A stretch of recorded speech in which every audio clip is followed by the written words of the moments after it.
आप सभी को मेरा प्रणाम। आइए सुनते हैं मृदुला बिहारी जी की कहानी उधार। आज मुझे किसी महत्वपूर्ण पत्र का इंतजार था। मेरे हिसाब से कल ही उस पत्र को आ जाना चाहिए था, पर नहीं आया। आज की डाक से तो जरूर आएगा। जानती हूँ, जवाब देने वाला बहुत चुस्त है। वैसे आप इस पत्र के विषय में कुछ और मतलब मत लगाइएगा, उसकी तो एक अलग दास्तान है। खैर, मैं घर का काम तो कर रही थी, पर मेरा ध्यान और कान दरवाजे पर ही थे। तभी कुछ आहट हुई। ये आहट मेरी किसी संभ्रांत सहेली की नहीं हो सकती, जरूर डाकिया होगा। झट जाकर दरवाजा खोला। निराशा ही हाथ लगी। जूते वाला था। हमारे घर के बाहर फुटपाथ पर पेड़ के नीचे दुकान लगाता है। बच्चों के टूटे जूते बनवाने के लिए इसी के पास जाती हूँ। मुझे बड़ा गरीब लगता है। अक्सर मैं इसे इसकी मजदूरी से 25-50 पैसे ज्यादा दे देती हूँ। इसी कारण तो जब भी मैं इसके पास जाती हूँ, वह बड़ी तत्परता से मेरा काम करता है। किंतु अभी यह इस वक्त कैसे आया? पहले तो कभी नहीं आया। असमय ही बुढ़ापा सा फटे हाथ, जैसे वह कुछ कहने में असमर्थ हो रहा हो। अंदर से बहुत जोर लगाकर उसने कहा, मेम साहब, मेरी घरवाली बहुत बीमार है, उसके लिए दवा चाहिए। बड़ी कृपा होगी यदि आप मुझे 20 रुपए उधार दे दें। इतना कहकर वह अपनी जेब से तुड़ा मुड़ा डॉक्टर का एक पर्चा दिखाने लगा। बड़ी कोफ्त हुई। इन लोगों को दया दिखाने का यही मतलब है। दयालु स्वभाव का सूत्र था। मैं घर पर पहुंच गए। इसको दुनिया में कोई और नहीं मिला। मैं एक अति महत्वपूर्ण पत्र की प्रतीक्षा में थी, अतः ऐसे समय में अपने द्वारा से किसी को निराश नहीं लौटाना चाहती थी। क्या पता इसी की दुआ लग जाए। मेरी माँ बराबर कहती थी, गरीबों की दुआ बद्दुआ लग जाती है। इन्हीं सब ख्यालों के वशीभूत मैंने कह दिया, 20 रुपए तो नहीं, 10 रुपए ले लो। गिड़गिड़ाते स्वर में उसने कहा, 20 रुपए दे दे मैम साहब, दवा 20 रुपए की है। मेरी बीबी की हालत बहुत खराब है। अच्छा, 15 रुपए ले लो, मैं उससे ज्यादा नहीं दे सकती। मेरा स्वर स्वतः रूखा और खुरदरा हो गया। रुपए देते हुए मैंने सख्ती से पूछा, कब तक वापस करोगे? उसने धीमे स्वर में कहा, 3-4 दिनों में जरूर वापस कर दूंगा, और कृतज्ञता का भाव लिए लौट गया। उसके जाते ही मैं ना जाने क्यों बड़ी पछताई। कहाँ रुपए फंसा दिए। मैं उसको जानती ही कितना हूँ। यहाँ आए 2.5-3 साल हो रहे हैं, तब से उसे बराबर देख रही हूँ। आज के जमाने में इतने बड़े शहर में ऐसे उधार दिया जाता है कहीं? पर अब पछताने से क्या होगा। इसी बीच वह बहुप्रतीक्षित पत्र भी आ गया। उसका सारांश था, आपका पत्र मिला। अत्यधिक व्यस्तता के कारण उस पर विचार नहीं किया जा सका है। विचार करते ही आपको सूचना दी जाएगी। विलंब के लिए क्षमा। लटका दिया ना बीच में। हाँ या ना, जो करना था कर देते। फिर वही इंतजारी। मन में कहीं यह भाव उग आया, उस गरीब को अगर पूरे 20 रुपए दे देती तो शायद। दिन भर बच्चों के उधम, होमवर्क और खाना बनाने के बाद जब कुछ स्थिर हुई, तो फिर रुपए का ख्याल आया। आज मैं बड़ी भारी भूल कर बैठी। मन को समझाया, रुपया लेकर कहाँ जाएगा, यहीं तो बैठता है। कल मैं उससे रुपए वसूल लूंगी। मुझे कोई बीमारी इमारी नहीं सुनना। मैं भी माँ के किस जमाने की बातों में आ गई। कल तो मैं अपने पैसे ले ही लूंगी। मुझे कोई बहाना नहीं सुनना। यह बात मैंने किसी को नहीं बताई। जानती थी कि सब मेरी बेवकूफी पर हंसने के अलावा कुछ नहीं करेंगे। दूसरे दिन काम खत्म करते ही मैं जूते वाले की दुकान की तरफ भागी, पर वह जगह एकदम सूनी वीरान थी। उसका कहीं कोई नामो निशान नहीं। भीतर से धक से मन रह गया। जरूर मेरे पैसे लेकर चंपत हो गया। इनका क्या धंधा। कहीं भी चटाई और लकड़ी के 2 बक्से रख लिए, हो गई दुकान। एक चाय वाले की दुकान फुटपाथ से लगी थी। उससे पूछा, भैया, क्या आपको मालूम है कि यहाँ जो जूते वाला बैठता है, वह क्यों नहीं आया? उसने कहा, मालूम नहीं मेम साहब, आज कुछ हो गया होगा। मायूस होकर लौट आई। दिल में जब ये बातें याद आती, जी उचट जाता। रात को सविस्तार ये बातें पतिदेव को बताई। वे लापरवाही से बोले, अरे दे देगा, कहाँ जाएगा? और अगर नहीं दिया तो क्या हुआ? समझ लेना, किसी जरूरतमंद को तुमने मदद कर दी। इन पर बहुत गुस्सा आया। जब भी कोई समस्या इनके सामने रखें, ऐसे ही उड़ा देते हैं। दूसरे दिन मैं करीब 10-11 बजे के बीच वहां पहुंची। जूते वाला नदारद। रोकते रोकते भी चाय वाले से पूछ लिया, क्यों भाई, वह आज भी नहीं आया?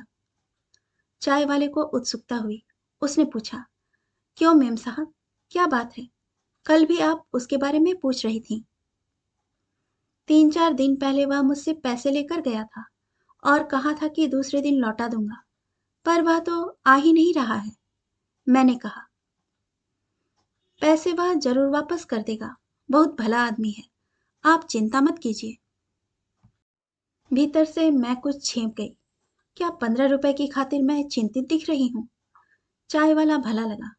वैसे भी जब रात में इधर से गुजरती हूँ तो देखती हूँ, इसकी कालिक पुती छोटी सी दुकान में शंकर भगवान के फोटो के आगे रात भर दीपक जलता है। भाग दौड़ वाले इस महानगर में भगवान के प्रति इतनी आस्था। 2-3 दिन बाद मैं फिर मोची के अदृश्य अनाम स्थान पर पहुंची। हमेशा की तरह वह सूना पड़ा था। वहीं पर एक लड़का बैठा था। मैं इस लड़के की शक्ल पहचानती हूँ, शायद इधर ही कहीं रहता है। मैंने ऐसे ही पूछा, क्यों भाई, जानते हो यहाँ जो जूते वाला बैठता है, क्यों नहीं आया?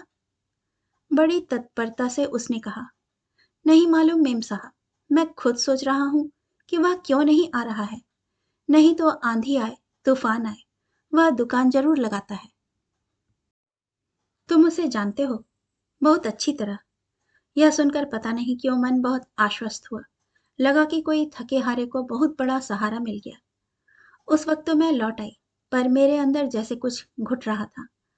मन कर रहा था कि जूते वाला मिले तो खूब उसे लताड़ूं। किसी से झूठ बोलकर ऐसे रुपया ऐंठा जाता है? क्या तुम सब इंसानियत को धोकर पी गए हो? क्या तुम्हारी आदमियतता मर गई है? पैसा ही लेना था तो कर्ज कहकर क्यों मांगा? 2-4 दिनों में लौटाने का झूठ क्यों बोला? मुझे पता नहीं चला कि कब मेरा पश्चाताप क्रोध में परिवर्तित हो गया। दिन यों ही निकलने लगे, पर जूते वाले और रुपए का ध्यान आते ही मन खटक जाता। सोचती, चलो किसी गरीब की मदद कर दी। गुस्सा तो इस बात का था कि उसने मुझे क्यों ठगा। सहसा एक विचार मन में कौंधा, क्यों ना उस छोकरे के साथ जूते वाले के घर कालकाजी चली जाऊं। रुपए दे देगा तो ठीक है, नहीं तो उसे भला बुरा कह अपने मन का गुबार तो निकाल लूंगी। दूसरे दिन जूते वाले की अदृश्य दुकान के पास कुछ देर खड़े रहने पर वह छोकरा नजर आ गया।